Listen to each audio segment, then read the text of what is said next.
What's up, everybody? Welcome back to another channel. I'm the host, Dave Mo. I'm your boy, Dave Mo. Damn that host. But today's video, we're going to talk about starting a dealership in the summer of 2024. And a couple things we want to touch base on. The elephant in the room, in my opinion, is the economy. So before you go and jump into a full-fledged dealership, we're not talking about becoming a rep. I'm talking about a full-fledged dealership, okay? Before you go and jump into that, I want you to understand the economy. I need you to start going on Facebook Marketplace and seeing how long cars are staying on Marketplace. Why do I choose Marketplace? I choose Marketplace because that's where I would say 100% of the cars go to. They may go there in other places like myself. I use Marketplace, Auto Trader, still using Craigslist in certain instances. So what you want to do is see what cars are you noticing that are there and then aren't there anymore. One thing I'll tell you for myself, I'm starting to transition from everyday cars, Honda Accord, Honda Civic, all these cars that you think you're going to make great money with. I'm getting away from those cars. Now, when I do buy here, pay here, because I am going to probably bring back buy here, pay here, I will then buy the Toyotas and the Hondas that everyone says there's no money in. There's a ton of money in it. Your formula is off. If you're a cash guy or a cash institution, yeah, there's no money in it. But if you're a buy here, pay here individual, then you can spend the money on those cars and you're going to make it back tenfold. All right, but you need the licenses to do buy here, pay here. You also need the staff. In the beginning, you could do it yourself, but if you're like me and my goal is to build a book of 100, let's just say 120, paying me $30 a month, you know, I'm looking at taking in about $30,000 a month, right? For those of you that are like, oh, 120 times 300 is not 30,000. You're absolutely correct. You have to look at the 20% that don't pay. And granted, the numbers could be off a little bit, 600, 700, 900.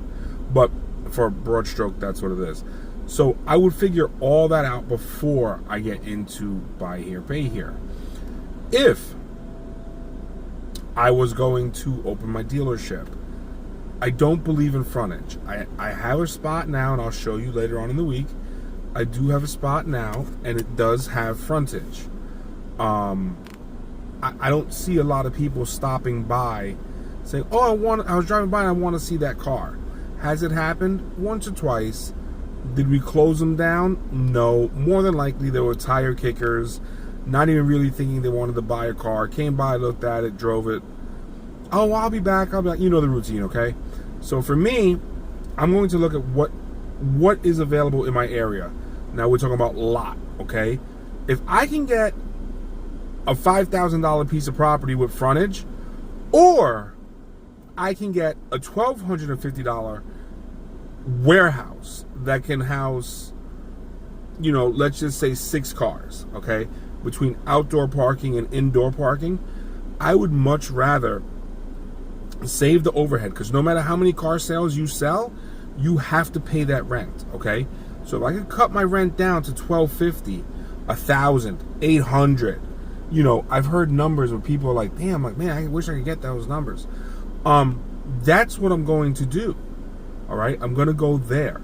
Then what I'm going to do is I'm going to say, okay, look, I got 6 spaces or 10 spaces. That's what I have. I need to spend the kind of money that every time I put a car in that space, I know it's going to sell. All right, Dave, what kind of cars would you sell? I have to be honest with you. If I only had those spaces, at least 50% are going to be over $10,000. I'm going to say work trucks, but they're more along the lines of hybrid trucks. And not hybrid in terms of engine, hybrid in terms of they can be used for work, but they can also be used to go out on a nice night with your girl or your man. You could jump in the truck. You could pull up to a spot. You get out. You're not embarrassed, right? It doesn't have a ton of dents on it. It doesn't smell like gross BO. So that's the individual I'm looking for. I'm looking for the individual who's doing well, needs a work vehicle, but also could see the fact that, hey, if I buy this car and take care of it at work, it's also nice enough to be seen around town in it, right? Because no one wants to drive a work truck everywhere. I can tell you right now, I don't want to pick up some chick in a work truck that smells like BO, garbage all over the place, dents in the back, and sure, there are women that'll jump in there, God bless them, all right? For me, I don't want to deal with that, okay? So that's what I would do. I would have, like, you know, FX4 F-150s, 250s, Silverados, you know, Ram 15 and 2500s. If I could get them with the leather, I would. And, you know, I would just make it nicer. Because, look, when you have a leather seat, right, you can simply go and put seat covers on it. So, Leroy, he bought not a truck. It's like a Scion or whatever. But the car was clean. Leroy's a mechanic. He's dirty. So, I said to him, I was like, bro, spend the $50, get seat covers for it. Because when it's time to sell that car, you just rip the seat covers off and the seats are still beautiful. As opposed to having grease stains, rips, cigarette burns, etc., etc. Boom, done. So he did that, and it you know, it's working out well for him. And you can still be somewhat clean. But when your job entails just getting dirty, then, you know, it's just what it is. What else? Maybe get the cleanest minivans. You know, now, in this, I'm going to be thinking families. So when I think of a minivan, what am I thinking of? Honda Odyssey EXLs. Okay? Why EXL? Because when someone comes to me, I want to say to them, yeah, we decided not to go with cloth in this vehicle, and here's the reason why. Because when your kid is in the back throwing Cheerios and spilling juice box, whatever it is that they're doing, you can simply go in there, clean it up, and it's done. It's a simple cleaning process. All right. Oh, what about navigation? Absolutely. It should have navigation and an entertainment system in there. Ideally, an entertainment system for the back will be different from the front. So in the front, mommy and daddy, or mommy or daddy, or whoever, whatever your situation might be, you can still listen to your music while the children are in the back listening to whatever it is that kids listen to these days. I don't really know. Oh, well, I could get away with just giving them iPads. You certainly could. And you can get away with putting them all in a friggin' Pinto. So what are we talking about? Up to me. That's what I'm going to sell. You've heard me say it before. I don't like selling minivans. The reason being is because women are too finicky. So when I'm shopping for that minivan, with thinking that it's going to be a family, a woman will be involved, I'm going to make sure it's the cleanest example of that vehicle. When they come to see that vehicle, it's going to be spotless. Spotless.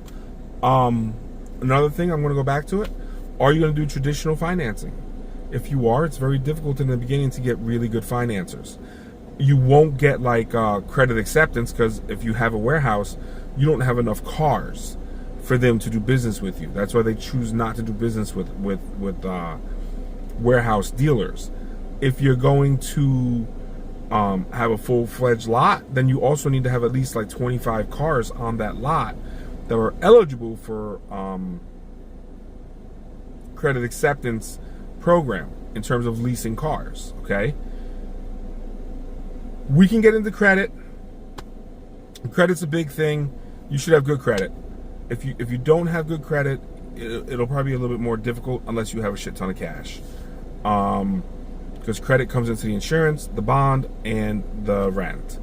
Not to mention, I use a floor plan. I have cash, I use a floor plan. The floor plan charges me like $3 a day. This is not a floor plan video, so you're not going to see any phone numbers in this video. But, again, that's extended to me because of credit. I probably have 3 different floor plan companies that come to my dealership at least every other week. They're trying to get me to sign up. And I simply say, look, this is the floor plan I have now. If you cannot beat this floor plan, there's no reason for me to put in an application. Plain and simple. Plain and simple. I'm not even talking about the credit limit. I'm talking about what I get from this one. All right. And really, guys, that's it in a nutshell. Those are the things I would be thinking about right now if I was to open up a dealership today.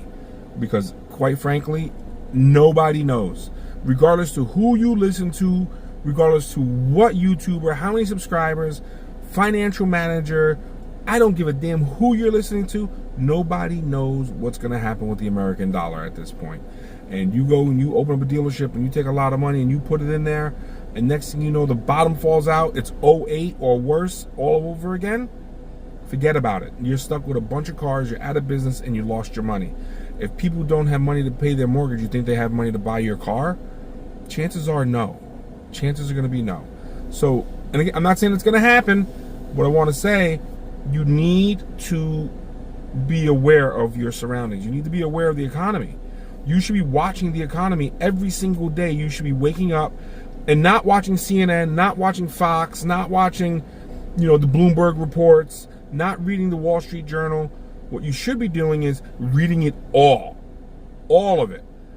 I personally like to watch Republican, and I purposely like to watch Democrat YouTube channels, because I love when one is talking bad about the other and vice versa. I take both of those negatives and I'm able to make a decision for myself. That's what you should do when it comes to the economy. Everything I mentioned, that's exactly what I'm doing, and I'm seeing which things people are betting on. Okay, more people are saying this, less people are saying that, and you can kind of hedge your bet with that.